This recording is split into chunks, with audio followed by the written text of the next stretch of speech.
জাবির ইবনে সামুরা রাদিয়াল্লাহু তাআলা আনহু বলেন, সাইদান নবী সাল্লাল্লাহু আলাইহি ওয়াসাল্লাম আল মিম্বার, রাসূল সাল্লাল্লাহু আলাইহি ওয়াসাল্লাম মসজিদে নববীর মিম্বারে আরোহণ করলেন। ফাকালা আমিন আমিন আমিন, তিনবার তিনি আমিন বললেন, আমিন আমিন আমিন। ফালাম্মা নাযালা সুইলা আন যালিক, যখন নেমে আসলেন জিজ্ঞেস করা হলো, রাসূল সাল্লাল্লাহু আলাইহি ওয়াসাল্লাম আপনি আমিন আমিন আমিন বললেন, এমন তো করতে দেখি না কখনো, কেন বললেন? ফাকালা, রাসূল সাল্লাল্লাহু আলাইহি ওয়াসাল্লাম বললেন, আতানি জিবরিলু, জিব্রাইল একটু আগে আমার কাছে এসেছে। ওয়াকাল, এবং বলেছে, রগিমা আনফুমরিইন আদরাকা রমাদানা ফালাম ইউগফার লাহ, ওই ব্যক্তির ধ্বংস হোক যে রমাদান পেল কিন্তু নিজের জীবনের গুনাহ ক্ষমা করাতে পারল না। কুল আমিন, আমাকে আমিন বলতে বলা হলো, ফাকুলতু আমিন, আমি বললাম আমিন।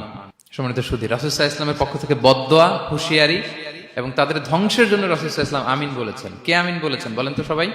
স্বয়ং রাসূলুল্লাহ সাল্লাল্লাহু আলাইহি ওয়াসাল্লাম বলেছেন আমিন। এবার কি একটু ভয় লাগতেছে? এতক্ষণ তো খুব হোপফুল ছিলাম আমরা, এখন কেমন মনে হচ্ছে আপনাদের বলেন? রমাদান পেলাম কিন্তু মুক্তি নিশ্চিত করতে পারলাম না, ক্ষমাপ্রাপ্ত বান্দাদের যে লিস্ট ওখানে নিজের নাম তুলতে পারলাম না, তাদের জন্য ধ্বংস। এবং এই বদদোয়া করে স্বয়ং রাসূলুল্লাহ সাল্লাল্লাহু আলাইহি ওয়াসাল্লাম বলেছেন আমিন। তো এই দোয়া তো সুনিশ্চিতভাবে আল্লাহ তাআলার কাছে কবুল। এই ব্যাপারটা কিন্তু খুবই ভয়ঙ্কর। It's a reminder for me and for all of you. আমরা যেন আমাদের প্রত্যেক কাজের মধ্য দিয়ে রমাদানে এটা ভাবি যে আমি ক্ষমাপ্রাপ্ত বান্দাদের অন্তর্ভুক্ত হতে পারলাম কিনা, এই রমাদানে ইবাদতের মধ্য দিয়ে আমি আল্লাহর ক্ষমা, মুক্তি, জাহান্নাম থেকে মুক্তি নিশ্চিত করতে পারলাম কিনা, এটা কিন্তু আমাদেরকে বারবার খেয়াল রাখতে হবে।